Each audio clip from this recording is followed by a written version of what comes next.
Bonjour tout le monde. Pour ce numéro 14 de Radio Travail, j'ai l'immense plaisir d'accueillir Bernard Poirette, journaliste en charge de la présentation des matinales week-end sur Europe 1. Bonjour Bernard Poirette, merci d'avoir répondu à l'invitation. Bonjour. Première question de circonstance que je pose à tous mes invités. Alors, sachant que nous enregistrons cet entretien le dimanche 19 avril à 9h30, où êtes-vous actuellement? Alors, je suis toujours à la rédaction puisque je viens de terminer la présentation de la matinale. Depuis le début de la pandémie de Covid-19, la matinale a été raccourcie d'une heure, c'est-à-dire qu'avant je prenais l'antenne à 6 heures, le samedi et le dimanche, et depuis maintenant 5 semaines, je la prends à 7 heures. Donc 2 heures d'antenne qui se terminent aux environs de 9h10, et donc dans la foulée, je vous avais donné rendez-vous téléphonique un quart d'heure après pour faire cette petite interview à laquelle je réponds très volontiers. Eh bien, merci beaucoup. Euh, vous vivez comment ce confinement? Parce que vous travaillez à Paris, mais vous êtes Marseillais. Ah, écoutez, pour tout vous dire, tout ça c'est de l'histoire ancienne, puisque je respecte strictement le confinement, c'est-à-dire on me demande de bouger le moins possible, donc j'ai arrêté de circuler comme un zébulon dans tous les TGV de France et de Navarre dès la fin de la matinale du dimanche et de sauter sur ma moto pour aller à la gare de Lyon ou à la gare Montparnasse. Donc, en clair, depuis 5 semaines, je suis à Paris, confiné à Paris.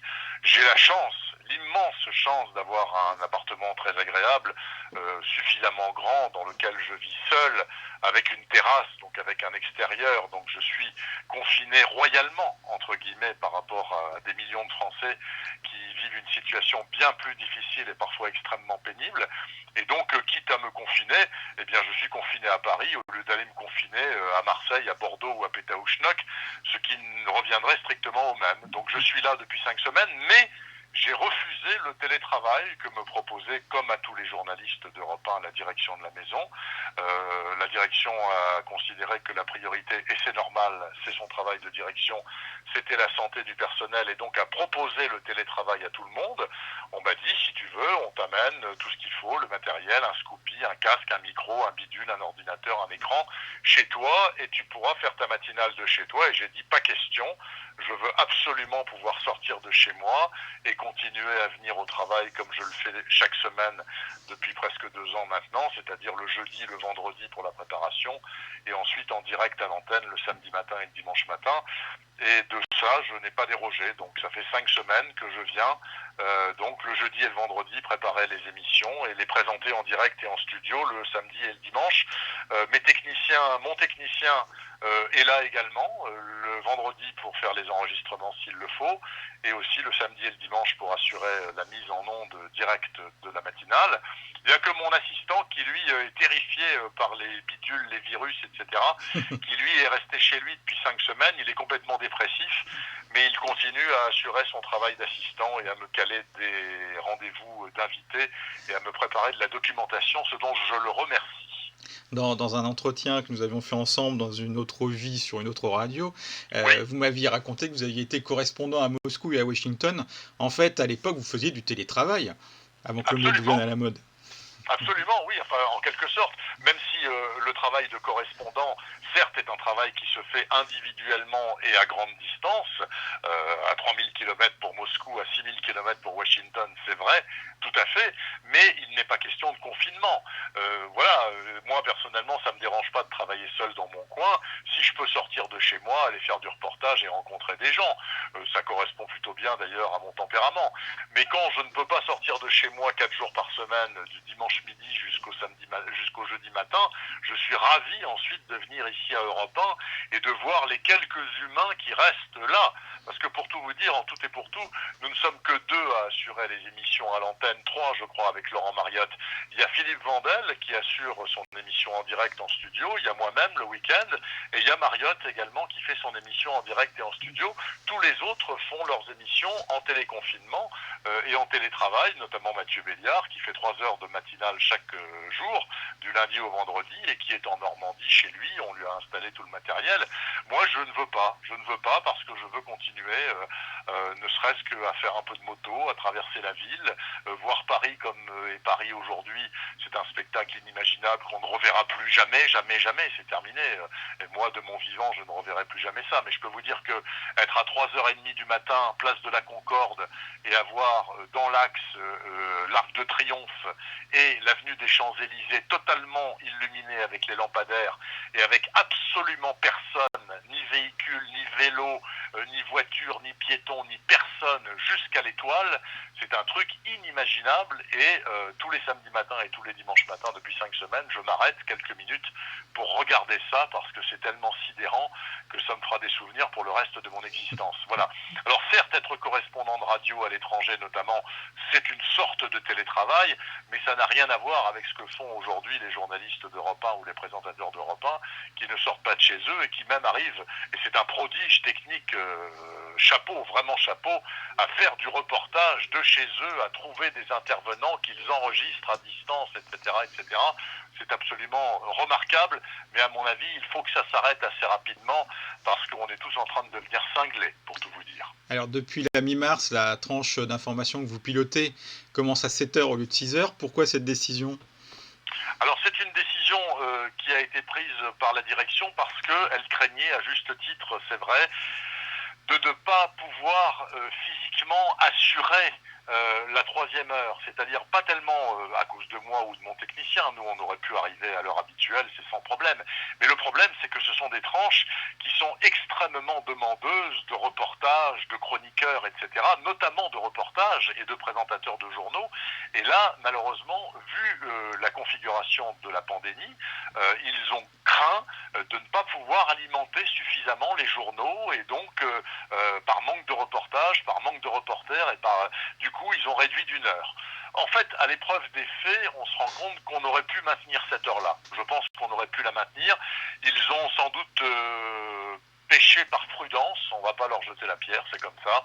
Et moi, ce que je demande simplement, c'est qu'on revienne le plus vite possible aux 3 heures, et donc que corollairement, on sorte du confinement et de la pandémie, parce que très honnêtement, les histoires de télétravail et le fait de ne pas voir les collègues et de ne pas pouvoir leur taper dans le dos et de ne pas pouvoir aller boire un café ou fumer une cigarette avec eux, ça rend cinglé assez rapidement.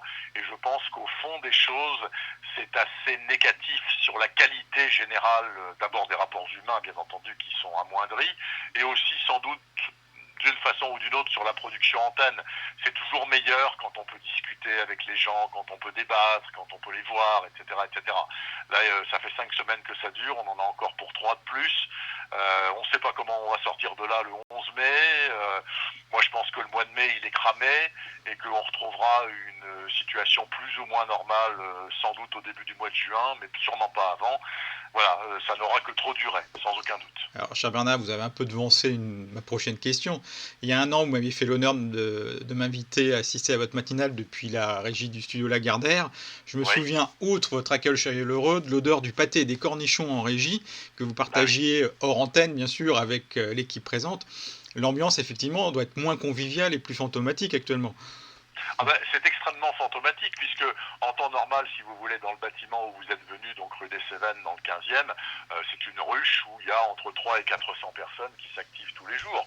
Là, en tout et pour tout, il reste une douzaine d'êtres humains à tout casser. C'est-à-dire que quand je viens le jeudi et le vendredi, il y a 2 ou 3 chefs d'information qui sont là physiquement et qui sont chargés de donner les ordres et de commander les reportages, etc., etc. Il n'y a plus un journaliste des services, tous les gars sont confinés chez eux. Comme je vous le disais, il n'y a plus de présentateurs antenne, puisqu'ils sont tous confinés à part Vandel, moi et Mariotte, etc., etc.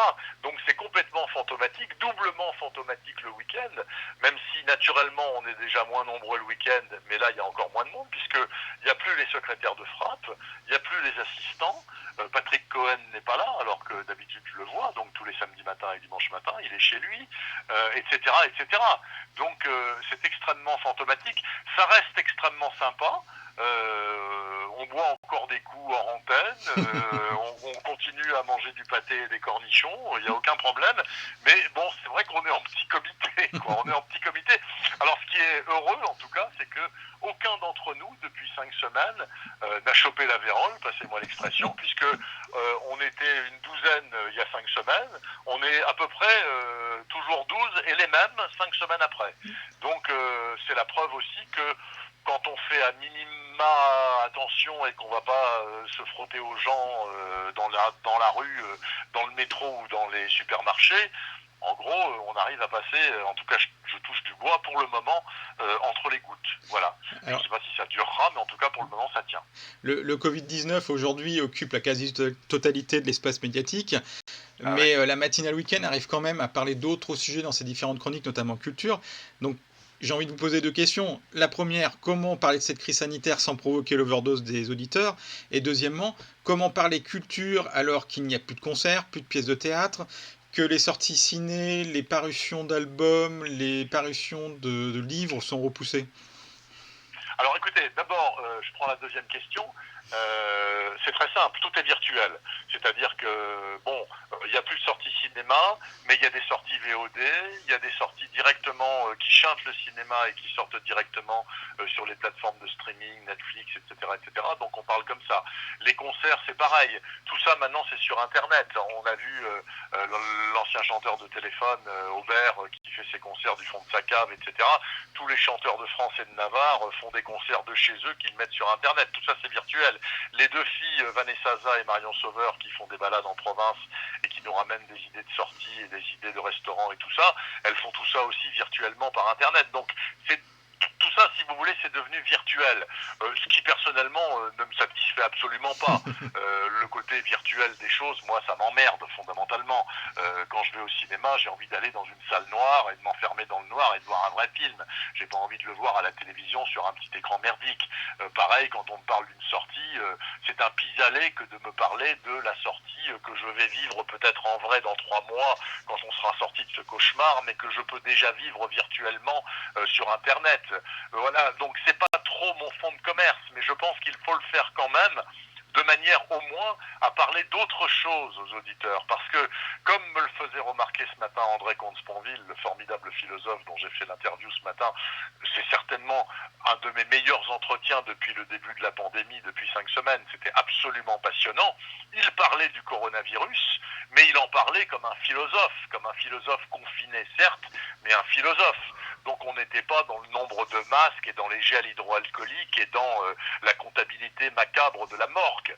Lui, il en parlait en termes de liberté de l'homme, de qu'est-ce qui est important vraiment dans la vie, etc.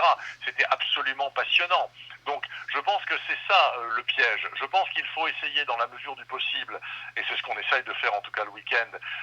Malheureusement, dans tous les journaux, on ne parle que du coronavirus d'une façon ou d'une autre, avec les décisions du gouvernement, avec les reportages dans les EHPAD ou pas dans les EHPAD, etc., etc.